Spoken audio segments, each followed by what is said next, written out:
Nina, didn't you know all my characters are gay? Johnny Depp made the Disney president so uncomfortable that she began to wonder about Jack Sparrow's sexual orientation. Disney's Pirates of the Caribbean franchise, which debuted with the enormously successful The Curse of the Black Pearl, ranks among the highest-grossing movie series in history. The five-part series currently boasts a combined box office haul of more than $4.5 billion.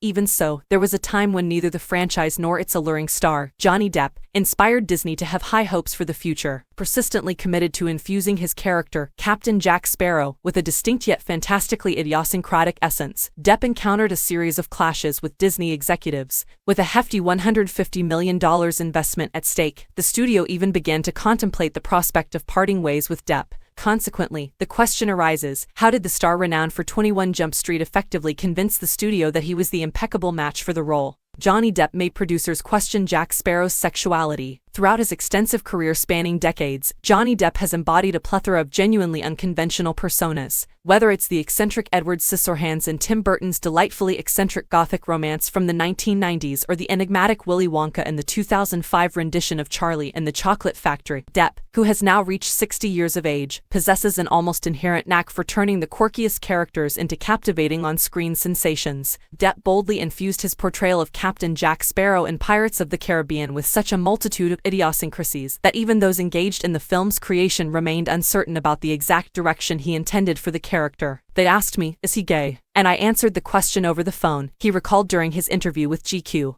It was a lady called Nina Jacobson from Disney at the time, and she asked me a couple of questions and then said, "What is it, Johnny? Is he gay?" My tendency, of course, is to be irreverent, so I said, "Nina, didn't you know all my characters are gay?" That was a pretty abrupt end to the conversation, and I just continued shaping Jack the way I believed was best. In the midst of this widespread bewilderment, Depp found himself caught in a cycle of addressing rather uncomfortable inquiries pertaining to the character's essence. Disney had doubts about Johnny Depp's choice in the role. Disney, according to Depp, had a number of complaints about Captain Jack Sparrow, from the character's sexual orientation to the quantity of dangling ornaments in his hair. According to Depp, they were undoubtedly unhappy. Imagine discussing the amount of dangling objects in your hair and the total number of gold teeth with adult men while sitting in this big conference room. Depp, however, persisted in his resolve to uphold his artistic vision for the character, a decision that led many Disney officials to fear that it may jeopardize the success of the franchise's first film.